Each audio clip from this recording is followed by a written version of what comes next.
Saya akan menjelaskan mengenai sejarah dan juga pengertian dari perbankan syariah. Sejarah perkembangan bank syariah itu dimulai ketika BPRS pada Perkreditan Rakyat Syariah yang didirikan pada tahun 1991, tepatnya di Kota Bandung, dan diprakarsai oleh Badan MUI, melakukan suatu lokakarya tentang bunga bank dan juga perbankan, yang dimana hasilnya ini kemudian didirikan yang namanya PT Bank Muamalat Indonesia pada tahun 1991 dan mulai beroperasi pada tahun 1992, dan pada tahun 1998 itu disahkan Undang-Undang Nomor 10 tahun 1998 tentang unit usaha syariah yang membolehkan perbankan konvensional untuk membuka unit usaha syariah. Kemudian pada tahun 2008 itu disahkan Undang-Undang Nomor 21 tahun 2008 tentang perbankan syariah yang mendefinisikan perbankan syariah sebagai segala sesuatu yang menyangkut tentang bank syariah dan unit usaha syariah, yang mencakup tentang kegiatan usaha, kelembagaan, dan juga cara serta proses mereka dalam melakukan kegiatan usaha. Baiklah, di sini saya akan menjelaskan perbedaan perbankan konvensional dan perbankan syariah. Perbankan syariah adalah perbankan yang berdasarkan kepada prinsip-prinsip hukum Islam. Dalam operasionalnya, perbankan syariah ini sendiri tidak menganut sistem bunga atau riba, melainkan menganut sistem bagi hasil seperti mudharabah dan musyarakah. Tujuan utama dari perbankan syariah tidak hanya untuk mencari keuntungan, tetapi juga keadilan sosial, kesejahteraan umat, dan transaksi yang etis sesuai dengan prinsip hukum Islam. Nah, sedangkan perbankan konvensional yaitu perbankan yang beroperasi berdasarkan ekonomi kapitalis, di mana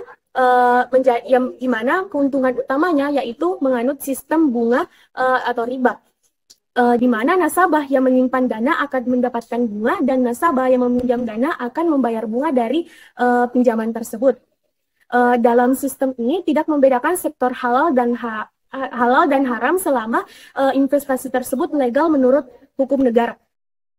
Nah, tujuan utama dari bank konvensional adalah mencapai keuntungan yang maksimal. Pada umumnya, kerugian hanya ditanggung oleh nasabah. Bank tetap mendapatkan bunga tanpa mempertimbangkan keuntungan atau kerugian yang akan dialami oleh nasabah. Baiklah, di sini saya akan menjelaskan produk-produk yang terdapat dalam perbankan syariah. Produk perbankan syariah diatur dalam Undang-Undang Nomor 21 Tahun 2008 tentang perbankan syariah. Adapun DPS, Dewan Pengawas Syariah, dan OJK, Otoritas Jasa Keuangan, berperan dalam mengatur dan mengawasi perbankan syariah. Lantas, apa saja produk-produk yang terdapat dalam perbankan syariah? Jadi, produk perbankan syariah terbagi menjadi dua, yaitu produk penghimpunan dana, funding, dan produk penyaluran dana, financing. Yang pertama yaitu produk penghimpunan dana, terbagi menjadi tiga. Yang pertama yaitu tabungan syariah, yaitu produk simpanan yang menggunakan akad wadiah titipan dan mudharabah bagi hasil. Yang kedua yaitu biro syariah, yaitu produk simpanan yang memungkinkan transaksi kapan saja dengan menggunakan akad wadiah ataupun mudharabah. Yang ketiga yaitu deposito syariah, yaitu produk simpanan berjangka yang menggunakan akad mudharabah, di mana nasabah dan pihak bank berbagi hasil.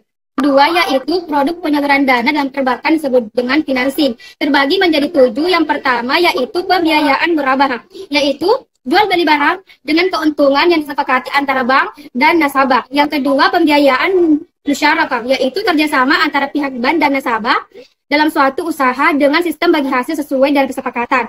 Kemudian yang ketiga yaitu pembiayaan mudharabah, yaitu kerjasama antara pihak bank dan nasabah, di mana pihak bank berperan sebagai penyedia modal dan nasabah berperan sebagai pengelola usaha dengan sistem bagi hasil sesuai dengan kesepakatan. Kemudian yang keempat yaitu pembiayaan istisna, yaitu pemesanan barang tertentu dengan spesifikasi dan harga yang telah disepakati antara pihak bank dan nasabah. Kemudian yang kelima yaitu jual beli salam atau pembiayaan salam, yaitu jual beli pemesanan barang yang dengan sistem pembayaran di muka dan barang akan datang di kemudian hari. Kemudian yang keenam yaitu ijarah, yaitu sewa menyewa barang dengan akad sesuai dengan prinsip syariah. Kemudian yang terakhir yang ketujuh yaitu ijarah muntahiyah bin tamlik, yaitu sewa menyewa barang dengan dan diakhiri dengan pemindahan kepemilikan barang. Baik, di sini saya akan menjelaskan mengenai akad-akad yang akan digunakan dalam perbankan syariah. Adapun beberapa jenis akad yang umum digunakan dalam perbankan syariah meliputi yang pertama yaitu akad tabungan. Akad tabungan yang pertama yaitu wadiah, akad titipan di mana nasabah menitipkan dana ke bank dan dapat diambil kembali kapan saja. Kemudian bank bertanggung jawab atas keamanan dana tersebut dan mungkin memberikan keuntungan jika ada kepada nasabah.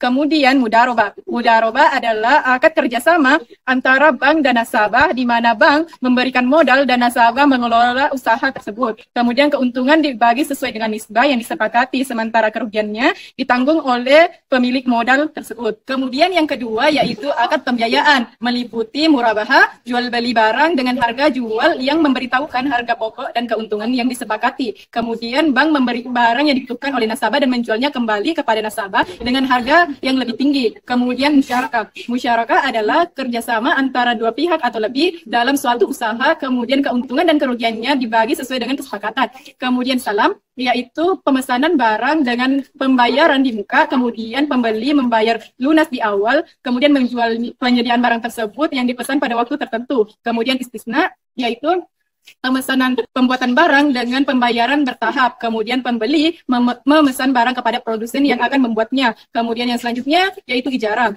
Ijarah adalah sewa menyewa barang atau jasa. Kemudian bank menyewakan aset kepada nasabah dan nasabah membayar sewa tersebut. Kemudian yang terakhir yaitu ijarah muntahiyah bitamlik, yaitu sewa menyewa yang diakhiri dengan kepemilikan.